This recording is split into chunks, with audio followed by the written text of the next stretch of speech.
कई बार होता है ना कि जब टाइम निकल जाता है तब आप बाद में रिग्रेट करते हैं कि हमें ये कर लेना चाहिए था, काश मैंने पहले सुन लिया होता, काश उसने सच्चाई बता दी होती, काश हमने वक्त रहते मदद कर दी होती, काश तुमने मुझे रोका होता। तो इस तरह के जब भी सेंटेंसेस आएंगे आपके सामने, उनको कैसे ट्रांसलेट करना है आइए सीखते हैं एडवांस इंग्लिश स्ट्रक्चर नंबर 340 में। सबसे पहले स्ट्रक्चर देख लेते हैं। काश मैंने ऐसे किया होता तो ये हो जाता। अब इसको ट्रांसलेट करते हुए आप सबसे पहले तो कहते हैं इफ ओनली, फिर आप सब्जेक्ट को इंट्रोड्यूस करते हैं, फिर आता है हैड और फिर V3 या फिर पास्ट पार्टिसिपल, ठीक है, और फिर ऑब्जेक्ट या फिर जो भी अदर वर्ड्स होंगे सेंटेंस के, उसको आप इंट्रोड्यूस करेंगे। ये हो गया हमारा पहला क्लॉज। लेकिन इसके बाद इसका कुछ रिजल्ट तो होगा ना। काश मैंने सुन लिया होता, तो अगर सुन लिया होता तो क्या होता, आपको वो भी तो बताना पड़ेगा। तो जो दूसरा क्लॉज होगा उसके लिए आप यहाँ पहले कॉमा लगाएंगे, फिर आप दूसरा सब्जेक्ट, अगर सेम ही सब्जेक्ट है तो उसी सब्जेक्ट को दोबारा से इंट्रोड्यूस कर दीजिए। सो सब्जेक्ट, फिर वुड हैव, और वुड हैव आ गया तो इसका मतलब यहाँ पर फिर से वर्ब का थर्ड फॉर्म ही आएगा, फिर ऑब्जेक्ट या फिर अदर वर्ड्स। सिंपल। बिल्कुल। अब एग्जाम्पल्स देख लेते हैं। काश मैंने पहले सुन लिया होता तो ये गलती नहीं होती।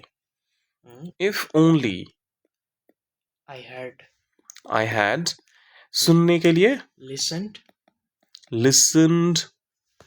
अर्लियर।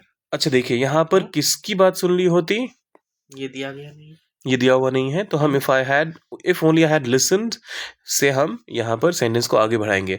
वैसे ये गलती खाली मत कीजिएगा। लिसन जब भी आप कहते हैं ये हमेशा अपने साथ टू का इस्तेमाल किया जाता करता है अगर आपको पता हो किस चीज के सुनने की बात हो रही है। अगर यहाँ पर ये कहा जाता कि काश मैंने उसकी सलाह सुन ली होती, उसकी बात मान ली होती, तो लिसन हिम कह देंगे अगर, तो वो गलत हो जाएगा। Listen to him. बहुत सारे लोग कहेंगे आई लव लिसनिंग म्यूजिक, क्योंकि उन्हें लगता है कि यार म्यूजिक को इंसान थोड़ा ना कि मैं उसके लिए टू का इस्तेमाल करूं, लेकिन म्यूजिक के साथ भी आपको टू का इस्तेमाल करना पड़ेगा। यहां हम इस्तेमाल नहीं कर रहे हैं टू का फॉर द सिंपल रीजन कि आपको कि यहां पर आपके पास किसकी बात सुनने की बात हो रही है वो क्लैरिटी है नहीं। ठीक है, तो इस वजह से यहां पर आप टू का इस्तेमाल नहीं करेंगे। सो if only I had listened, फिर अर्लियर, अच्छा पहले कहा जा रहा है, बिल्कुल। सो अर्लियर कर देते हैं, ठीक है। तो क्या होता, तो आई, अच्छा यहाँ पर जब मैं स्ट्रक्चर बता रहा था तो मैंने कहा आई के सब्जेक्ट के बाद वुड कहिए, फिर हैव कहिए, और फिर वर्ब का थर्ड फॉर्म कहिए। तो ये गलती नहीं होती। I would have made this, यह गलती, दिस, और गलती के लिए मिस्टेक। लेकिन क्या कहा जा रहा है, यह गलती नहीं होती। I wouldn't have made this mistake. ठीक है, नेगेटिव तो आप ही को बनाना पड़ेगा। अगर सेंटेंस मैंने पॉजिटिव वाला बताया उसी का नेगेटिव फॉर्म आएगा तो फिर तो जो भी आपके पास वर्ब है जिसको आप नेगेट करके बाकी पूरा सेंटेंस नेगेटिव बना सकते हैं वो आप करिए। सो if only I had listened earlier I wouldn't have made this mistake. If only I had listened earlier I wouldn't have made this mistake.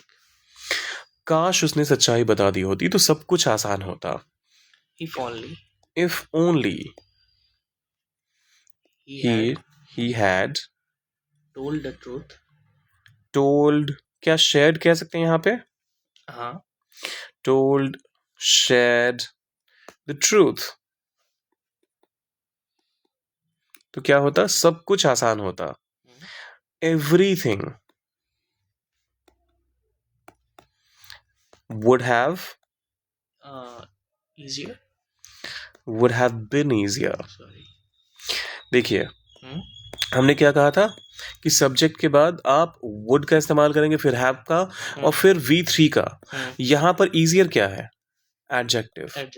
Adjective में भी ये कंपैरेटिव डिग्री है, ईजियर कहा जा रहा है, इजी, ईजियर, इजीएस्ट। सो comparative degree, तो यहाँ तो वर्ब आया ही नहीं, तो वुड हैव के बाद आप सीधा सीधा एडजेक्टिव तो ला नहीं सकते, बिल्कुल। तो बिन easier, it would have been easier. Easier. If only he had told the truth, everything would have been easier. If only he had told the truth, everything would have been easier. Would नहीं sir, Would. would.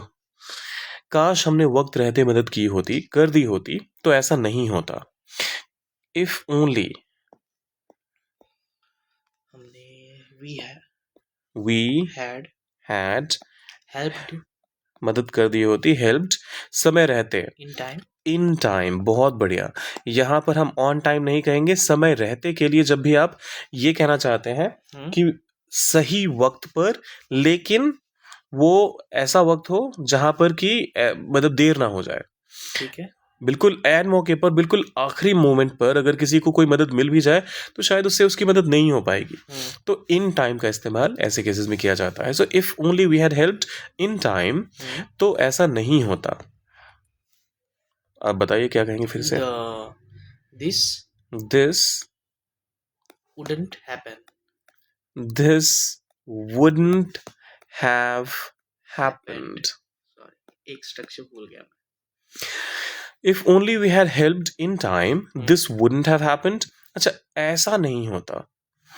This ये नहीं होता को translate कर रहा है. अच्छा. तो अब अगर इसे कहेंगे तो ये ग्रामेटिकली इनकरेक्ट नहीं है, कहीं ना कहीं ये मैसेज भी कन्वे कर रहा है. लेकिन अगर मैं इसे ट्रांसलेट करता तो मैं यहां पर कहता such a thing wouldn't have happened. ठीक है. If only we had helped in time, such a thing wouldn't have happened. If only we had helped in time, such a thing wouldn't have happened.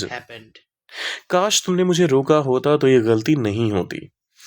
रोकने के लिए आप stop का इस्तेमाल करेंगे, गलती के लिए तो मिस्टेक का इस्तेमाल करते ही हैं, और मेक मिस्टेक का इस्तेमाल कीजिएगा. बाकी पूरा सेंटेंस कीजिए ट्रांसलेट और कमेंट्स में डालिए. जाने से पहले सब्सक्राइब, लाइक और शेयर करके जाइएगा. मिलते हैं जल्दी.